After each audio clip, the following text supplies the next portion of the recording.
Planong kausapin ni Justice Secretary Crispin Boying Remulla ang palasyo kaugnay sa mainit na issue sa International Criminal Court, kabilang na ang resolusyon sa House of Representatives na layong makipagtulungan sa ICC.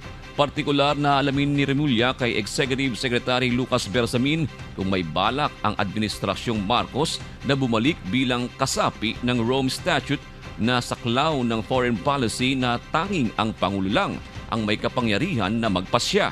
Painggan natin ang pahayag ni Justice Secretary Crispin Boying Remulla.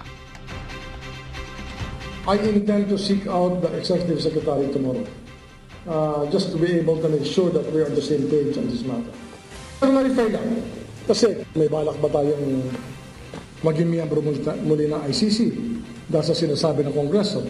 I want to know how it affects the whole universe of the ICC and the Philippine government as it is right now. Muling binigyan diin ni Secretary Remulla na nais nilang pag-aralan ng mabuti ang resolusyon ngayon ng Kamara na dapat makipagtulungan ng Pilipinas sa investigasyon ng ICC sa war on drugs ng nakalipas na administrasyon. Kailangan niyang makita nila ang argumento o talakayan hinggil sa nasabing resolusyon para makagawa ng nararapat na hakbang ang pamahalaan.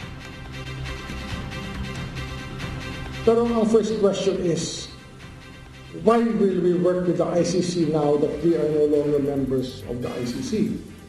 Diba? Yun ang tanong eh. So, are we going to be members again of the ICC first? So, for this thing to happen? Yun ang tanong. Marami kasing katanungan na it actually raises more questions than answers at this point in time. It has to be, sabi ko nga, kailangan pag-aralan namin na masinop itong bagay na ito kasi umatras na tayo sa ICC.